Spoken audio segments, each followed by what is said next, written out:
I am Maurice Dean Emeritus of the University of Georgia School of Social Work, 2005 until 2016.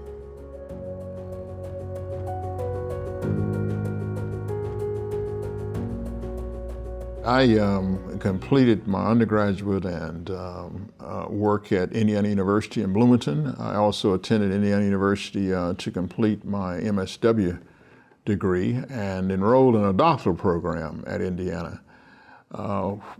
During the, I guess that was 1979, I was traveling home to see my parents in Cordele, Georgia. And at that time, I had a sister who was a student at the University of Georgia. So I thought I would come through Athens, actually, to pick her up. We had prearranged it, and she was going to ride home with me to see our parents. Well, while I was waiting for her, she was in a class, and while I was waiting for her to get out of class so we could take the trip to Cordele, I decided to go by the School of Social Work just to kind of browse around. And I was browsing in the lobby, and at that time, Dean Charles Stewart was dean of the school. He came, and his office was adjacent to the lobby, and he came out and introduced himself, and we had a nice chat, and we talked primarily about, he learned that I was from Cordele, and at that time, an incredible basketball player by the name of Tree Rollins was a basketball player for Clemson University, later played for the Atlanta Hawks. And so Dean Stewart is an avid sports fan, a basketball fan to say the least. So we talked a lot about Tree Rollins, and I also, as I mentioned, had attended Indiana University for undergraduate and was currently in graduate school at Indiana. And so Bobby Knight was the coach of the Indiana University men's basketball team. So we talked a lot about Bobby Knight as well. And we eventually got around to me sharing with him that I had an MSW and I was in a doctoral program. And shockingly and surprisingly, he mentioned that there was a faculty position that was open at UGA, at the UGA School of Social Work. Long story short, he literally went down the hall, assembled members of his executive or administrative team, and I actually had an informal interview in jeans, tennis shoes, and a polo shirt, right? And about a week later, after I had visited my parents and returned to Indiana, he called me up and invited me to come back to campus for a formal interview. And 30 days later, I taught my first class at the University of Georgia in the summer of 1979. So that's sort of how I became a faculty member. Dean Stewart had recruited some really outstanding and incredible faculty members who were pioneers themselves. Many of them had joined the faculty at the inception of the school. Right. And it's really quite remarkable, the faculty members that he had recruited. Many of the textbooks, right, that the school used were textbooks by UGA faculty members. So I was just in awe. You know, the only publication I had at the time was my name and phone number was printed in the telephone directory, right? But these faculty members literally had, dozens or scores of publications, and what I remember so distinctly was that they were very down to earth, they were very welcoming, and I was fortunate to have great relationships with them. So it was just good to be among individuals who were so caring and so helpful to me as a new faculty member joining the school at the time.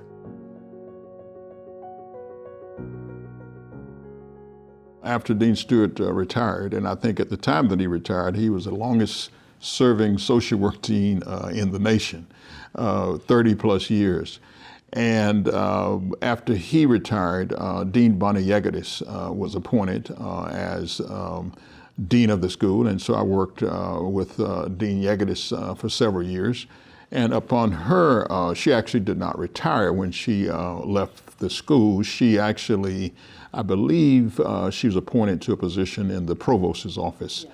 And I was encouraged by a number of faculty members. I had served under the leadership of Dean Yegatis as director of the MSW program. Wow.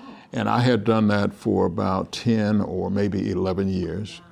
And I had incredible support from the faculty, and a number of faculty members encouraged me to apply for the position.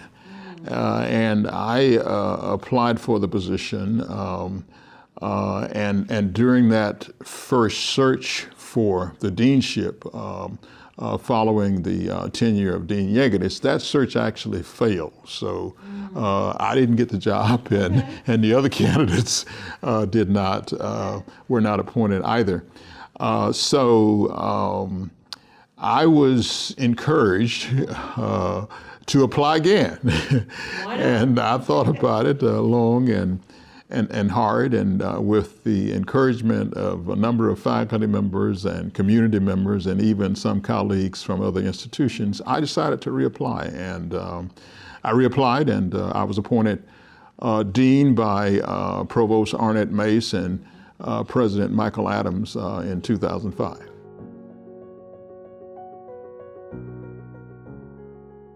One of the programs that we developed during my tenure as dean, and I would just preface this by saying that the accomplishments, the achievements that occurred during my tenure as dean was as a result of the collaboration and working together with faculty, with students, with alumni, with individuals in the community, and we had great support from the senior administration of the university. But one of the accomplishments was the establishment of the MSW MPH program. We established a dual degree program in social work and public health. We also established a dual degree program in social work and divinity, and that program was actually established in collaboration with the Candler School, Emory Candler School of Theology. And we also developed a dual degree program with the University of Georgia School of Law.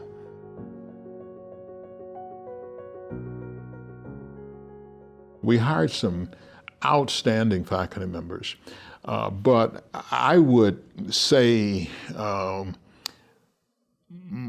more so than the focus on the peer and aspirational institutions, which is critically important to have an exchange of ideas from individuals coming from such an array of great institutions.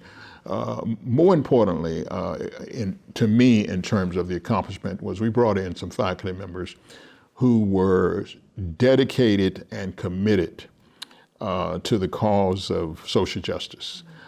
They were committed to applying scholarship and new ideas and knowledge to solving social problems and educating social work students. So we recruited and selected and hired some outstanding individuals. So I would truly say that would be one of the accomplishments during my tenure as dean.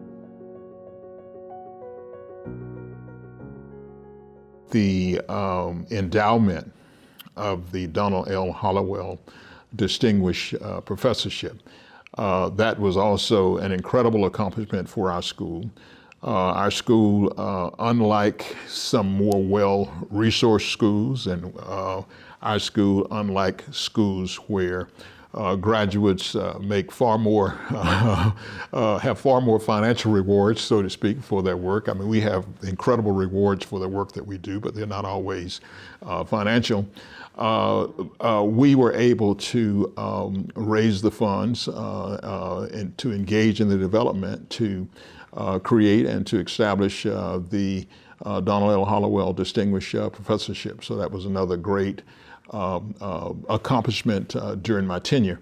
And that professorship is critically important because Donald Hollowell was Georgia's civil rights lawyer during the 1950s and 1960s, and he was by far perhaps the foremost social justice advocate in our state. He was involved in, during that period of time, every major civil rights case in our state, including the case that led to the desegregation of the University of Georgia. So incredible honor to have been able to work with the faculty, with alumni, and with the community. And I might add, the distinguished attorney Vernon E. Jordan chaired the endowment committee to endow that professorship, and it was his great leadership that played a pivotal role in the establishment of that professorship.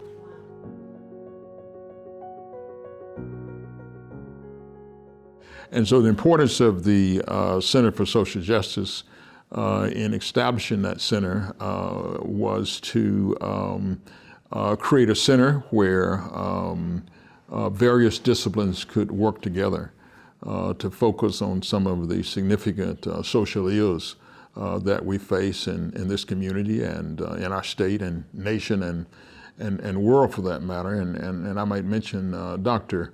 Obie Clayton was the inaugural Donald L. Hollowell professor, and he played a leadership role along with Dr. June Gary Hops in the establishment of the Center for Social Justice. And of course, as you mentioned, Dr. Cornelius is the current director of that center.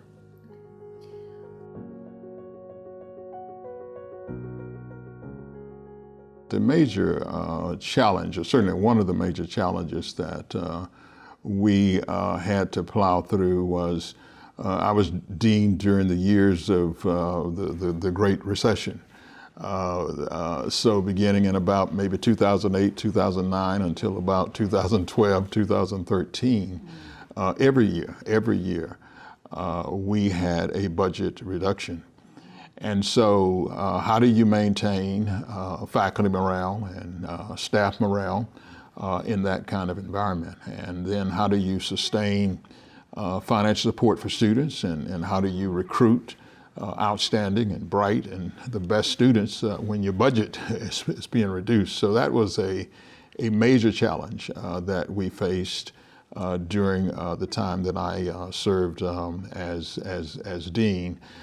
Fortunately, we were able to convince the senior administration of the university to continue to provide strong support for the school, even during those years. Now, we, like everyone else at the university, perhaps everyone else within the state system, experienced cuts, but I think pound for pound, I think that we did fairly well in terms of being able to sustain a reasonable budget to continue our operations. There's a dean's organization which is called the National Association of Deans and Directors of Schools of Social Work, and I was very active in that organization. That organization was very helpful and very instrumental in sharing individual deans in that organization, and the organization as a whole was very helpful in giving direction and advice and counsel and helping to come up with ideas to be able to try and manage those difficult years.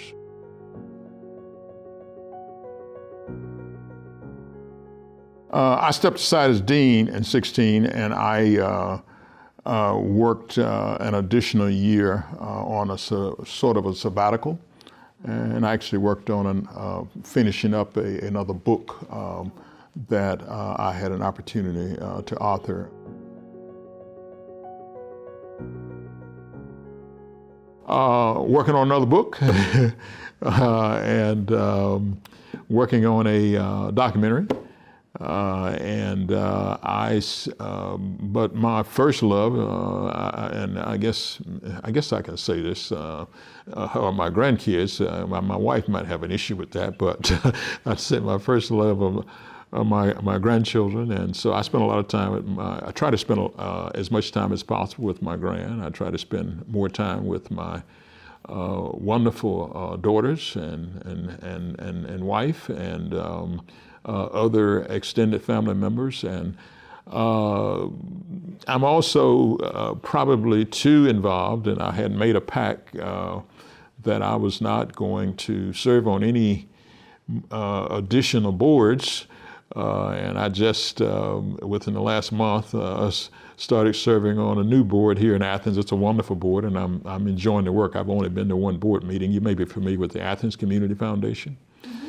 I was recruited to, maybe leaned on might be a better word, by a couple of members of the board and the executive director to serve there, and I look forward to the service, but I'm probably a little too active right now on some boards, both locally and across the state, than I should be. So I keep busy, and I enjoy planting, and I bought myself a huge toy when I became emeritus. I bought a Kubota tractor, so I spent a lot of time on my tractor.